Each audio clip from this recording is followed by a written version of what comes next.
伫日本人来的前1年出世，日本人在位前1年过身。其一生人拄好欠过日本出名的50年。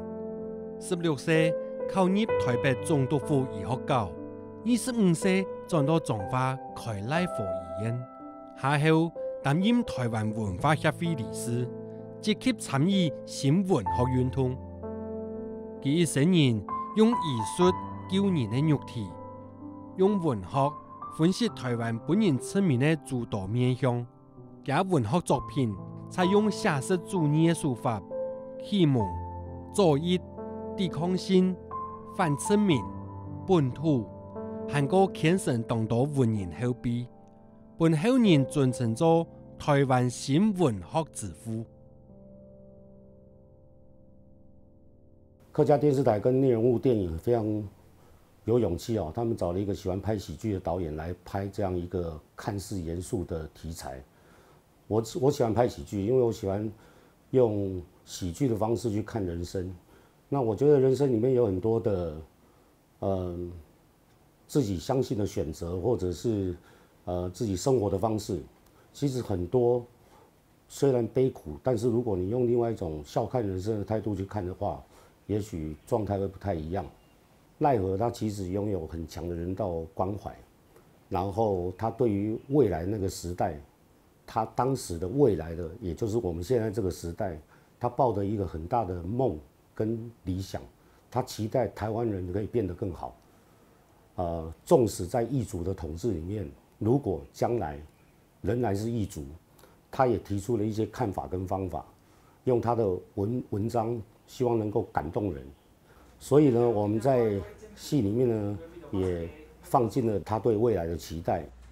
马路过12点路过，其实小个面前，真正的问题，係啲 Blue George， 规则政府其實有權去強下嘅，就啲阿嘅新抱一家兄弟，全都這樣都會怪。我到他新郎先派來訪3年下，時態講清楚嘅，可是。乃没新启动进步。而台湾就变做一只更文明的社会。时代进步，用点都本年不黑。出这些电路。明白。你不准下来，跟我做对了。其实乃知道，他跟我哥哥秦德龙很像，不管是说话，或者是做事情，可能。熊臂起来，乃知道赖和跟德龙可能显得没有那么的大胆。对我来讲，因为像我伫赖佛先生，佢哋本日本人管嘅时间，佢有写嘅狱中日记啊，行去写文章啊，佢行去老。本人管金钱汹涌，就是可以很大胆，算是很直接的把想说的话写出来。也係我去甲知道親批復嘅一件事情。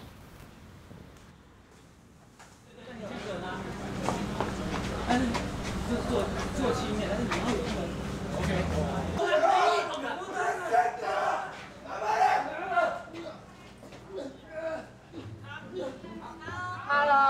我第一次看到这个剧本大纲的时候呢，生存法则这个东西就在我脑海里面就存在了。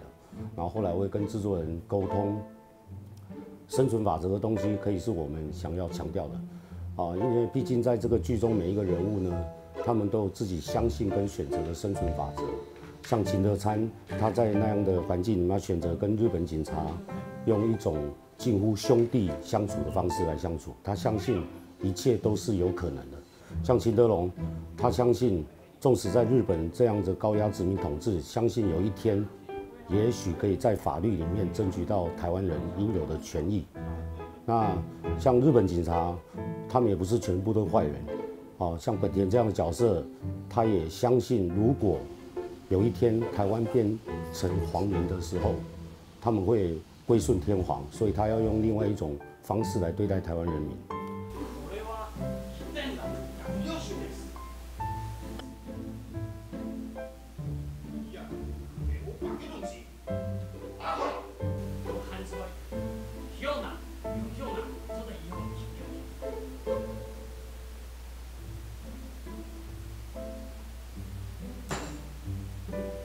这个剧本的原型其实来自于赖和的小说《前进》，但我们也串联了好几部的他的小说。那当初写完剧本跟导演讨论之后，导演提出了生存法则这个概念，那我觉得其实很有趣，同时扩充了更多原本故事的核心啊。那我觉得生存法则跟前进放在一起，其实更 touch 到一个赖和，在创作中的一个我觉得非常非常重要的特质，就是辩证。赖和对殖民时期的各种观察，他其实都不断的在反思，不断的辩证，二元的价值。那尤其是你在风作里面看到不同农民们，其实同样面对磅秤作假的时候，是态度不一样的。那你看到蛇先生里面，赖和其实在思考传统的汉医，还有西医，还有科学跟殖民现代性是什么问题，就是很复杂，对，所以回过头来，如果我们又要看赖和想要告诉我们的生存法则是什么，或者赖和他自己的生存法则是什么？我觉得《前进》这篇小说可以找到答案。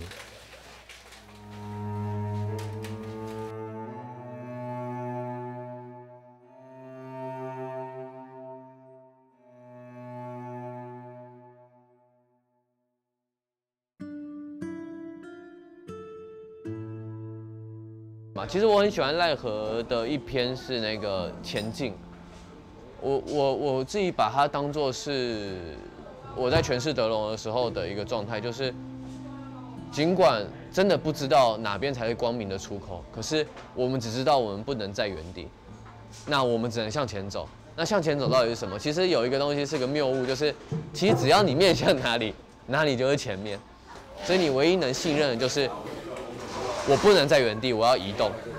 就算移动我出不去，可是我还是得移动。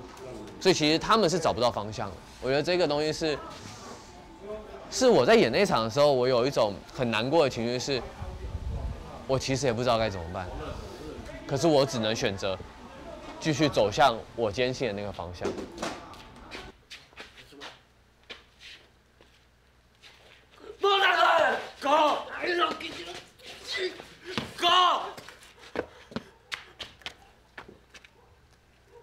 就是因为我们这一个剧本，它是照着赖和的几篇作品去改编的。然后我觉得有一个作品啊，可以一以贯穿在整个故事之中，然后很喜欢，就是那个前进。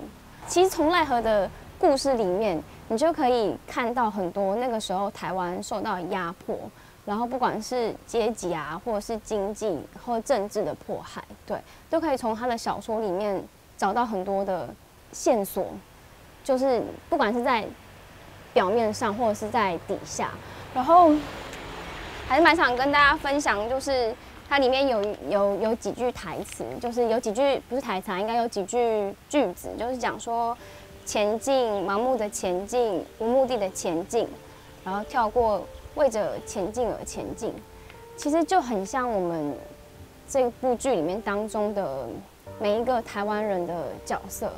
就是，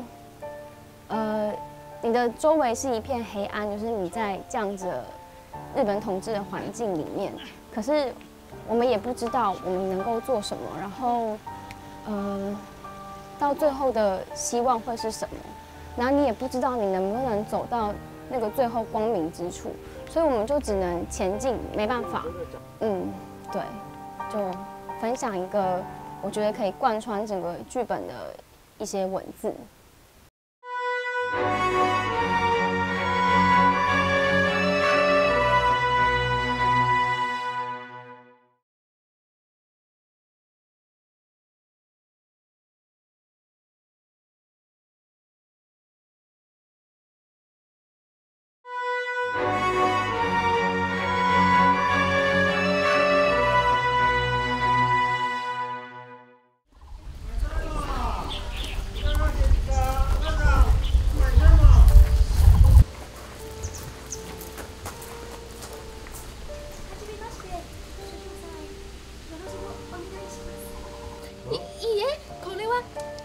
しくはがりです。本来は2斤ですが、所長さんのために。明かりをよこせ。明かりをよこせ。来物処理する必要があるか。このクソ！道路交違反だ。こいつを逮捕しろ。はい。すいません、すいません、すいません。どうしたんですか。ここは私のです。こいつを逮捕しろ。はい。私たちの何もしていません。女子連合在台上逮捕するんですか？其实我哋开始拍之前，亲本我印象深刻的，就是一杆秤仔，尤其佢啲戏剧地位有算黑青板正嘅出现。因为这个故事啊，这个故事其实原本它是说，请得惨，叫两公婆，第一次从买菜，结果读到日本的，读到日本人来乱。可是啲戏剧地位有改编的，有无共用的就係变做係外国嘅本用，就係修缝，在市场卖菜的时候，读到一杆秤仔这个主要的故事，然后秀芳跟德参两个人在市场上遇到这件事情，后背嘅咩其实前地参老秀芳唔係兩公婆，另外全部都係共用嘅，因为后背秀芳为了要救人啊，然后他把他的那个金花就是头饰啊。其实黑矮的有请在从我们的公公，从我们的外公，不是外公，从我们的爸爸上面那边传下来，就会结婚的时间，会本不用的新闻，对，算是一个结婚的信物。其实也对西妹来讲，也对有结婚的西妹对修缝来讲，係非常嘅重要嘅事情。唔過佢結天為了將金花拿去當掉換成錢，就是為了要救人。故所也一杆秤仔嘅故事，算係啲戲劇地位度千完整出現嘅一個文章。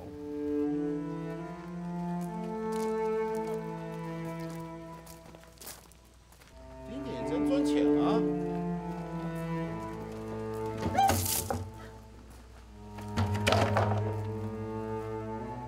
用佢，总唔得检查的。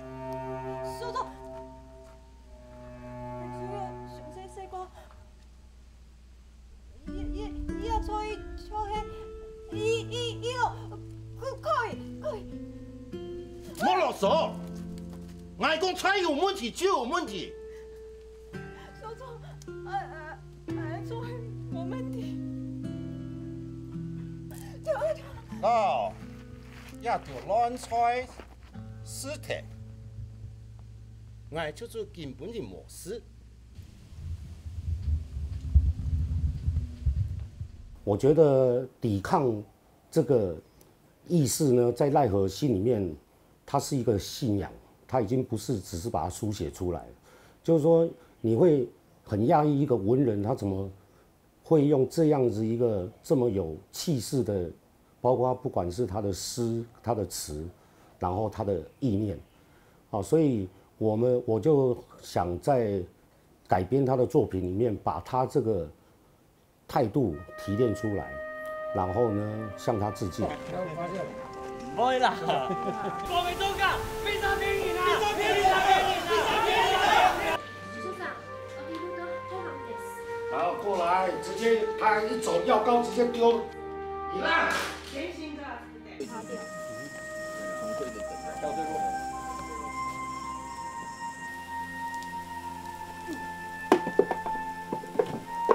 我们比较特殊的安排是，我们让赖和在狱中呢跟秦德参相会，他笔下一杆秤仔的男主角秦德参，然后我们让他们两个人聊对大时代的悲哀，聊对后代子孙的期许，然后也想用这个比较穿越的方式呢，让大家去看到赖和实际上他心里面的想法。赖和对人道的关怀，他的文章里面呢不断的提到这个关于描写农民啊，或者被奴役的人啊，或者这一些工作人的辛酸。然后呢，他强烈的批判警察、权贵跟地主。我们希望能够透过这个改编，让大家看到赖和拥有的人道关怀之外，我们也希望大家回过头来去想想，我们现在身处在这么现代的社会里面，那我们在我们自我生活之外，我们能不能像赖和他一样，他可以有更多的关怀弱势的人？好，这个是我另外一个想要去聊的。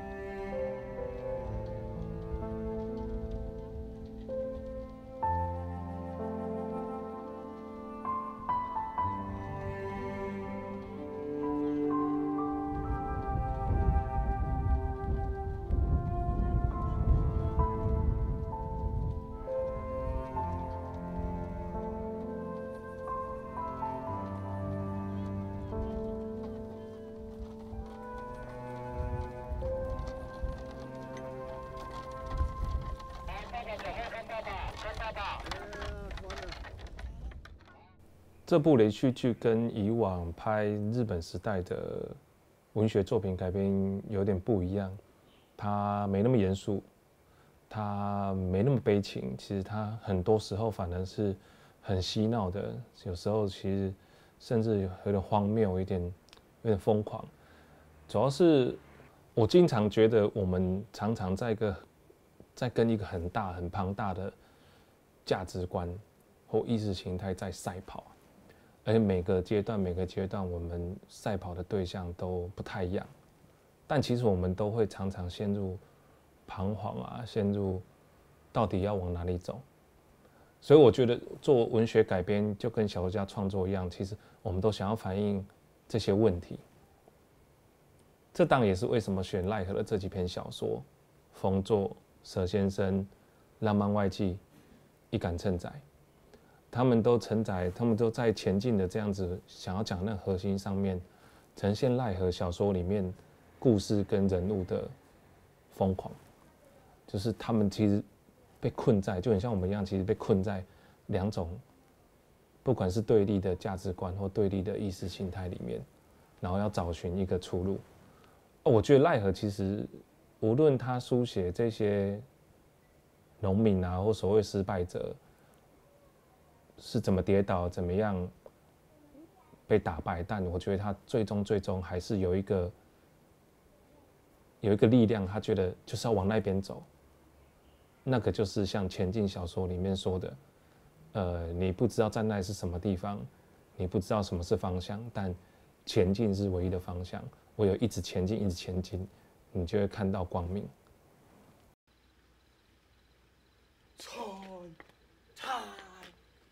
切！鬼啊！看你，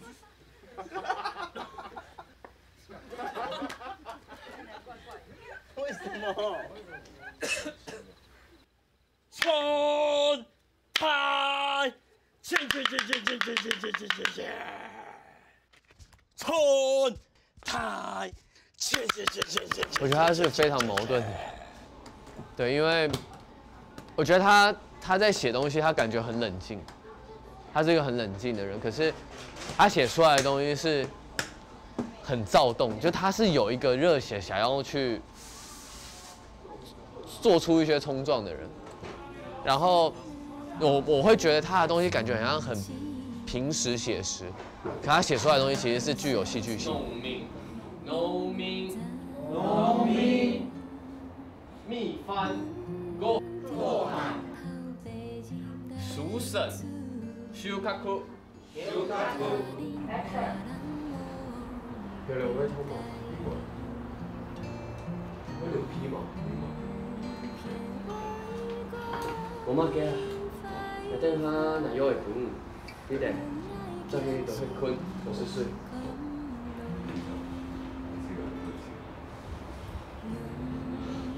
那你去好，好。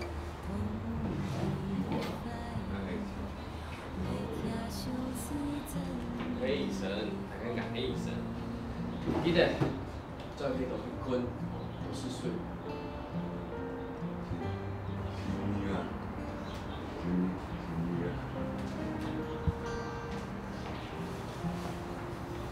因为那时候有去读他的一些传记，然后一些大家去形容他的东西，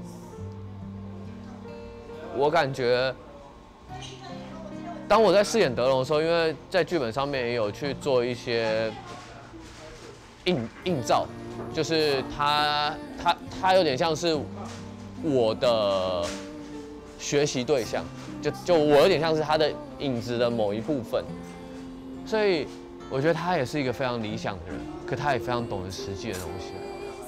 他很浪漫，可他又很接这个土地。有时候我觉得他是一个非常矛盾，然后硬要讲一个东西或词的话，我觉得他是一个很有生命热度的人。日记时代嘅10种生存法则，改编赖佛经典作品《前进》《风作》《沙先生》《浪漫爱记》一贯称呢，用小可戏剧嘅方式，使得要突破头摆呈现日本殖民时代台湾人受到压迫嘅苦情形象。下日是俾万人哋嘅做戲，我哋會一一收集戲裏邊幾隻重要嘅角色，講看下佢哋係樣嘅表現賴佛筆下嘅新人物，請大家準時收看客家電視台日記時代嘅10種生存法則。